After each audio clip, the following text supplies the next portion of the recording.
देखिए जी next question आपका। जो सेकेंड क्वेश्चन है, a die is rolled 3 times in succession. तो सर एक इसमें देख के तो पता चल रहा है ऑप्शन से डायरेक्ट कि ऑप्शन बी आंसर होना चाहिए इसका, और हम्म, वही है। लेकिन सर अगर ऐसे ही एक दो ऑप्शन और बना दे अपॉन में 216, तो कैसे होगा? हाँ, या न्यूमेरिकल आंसर टाइप आ जाए, मान लीजिए ऑप्शन ही नहीं है आपके हाँ पास, जी। नंबर डालने तो कैसे आएंगे। तो a die is rolled 3 times in succession, मतलब 3 बार लगातार आपने रोल किया। What is the probability that the outcome on each roll is less than the previous roll and the product of the three outcomes is an even number? तो die को role किया 3 time, तो ऐसे outcome तो आपको पता है कि 1 1 1 है ना, 1 1 2 ऐसे जाओगे तो 6 6 6।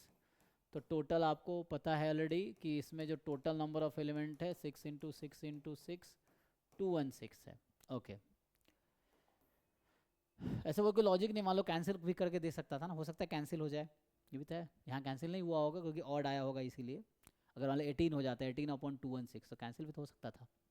चलिए, तो अब ये पूछ रहा है कि, तो मतलब इसको हम ऐसा भी लिखते हैं ओमेगा को कि X Y Z such that X Y Z are between 1 and 6, है ना, इसी ओमेगा को ऐसा भी लिखते हैं। अब जो इवेंट आपको दिया है ना वो कुछ ऐसा है, एक्स वाई जेड, ये तो हो गया सैम्पल स्पेस, उसी को लिखा हमने ऐसा। और यहाँ X Y Z natural number, आप फर्दर अगर लिखना चाहो और क्लैरिफाई करना चाहो तो ये बताओगे कि एक्स वाई जेड तीनों आपका नेचुरल नंबर है 1 और 6 के बीच का। What is the probability that the outcome of each roll is less than on the previous roll. ठीक, तो ये कहना चाह रहा है X less than Y less than Z, and the product of the 3 outcome is an even number, and X Y Z कोई even number है। ठीक है, और एक्स वाई जेड आपका उसी से आ रहा है, तो यहाँ एक्स वाई जेड आपको भी पता है कि 1 से 6 का है। तो एक तो रास्ता है कि आप सारे कॉम्बिनेशन बना लो, एक तो ये पॉसिबिलिटी है। नहीं तो वैसे ही सोचो कि क्या हो सकता है, X less than Y less than Z है और एक्स वाई जेड इवन है।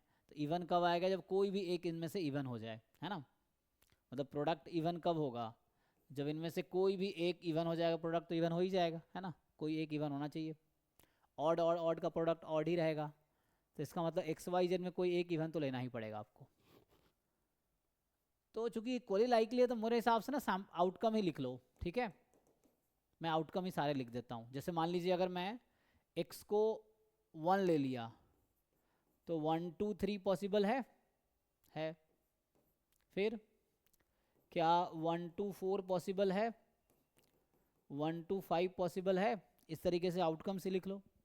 चेक करते रहना कंडीशन, ये कंडीशन है आपके पास, 1 2 1 2 3 1 2 4 1 2 5 1 2 6 पॉसिबल है, तो 4 तो ये हो गए। फिर आगे देखो आप, चूंकि 2 इवन था तो ओके हो गया।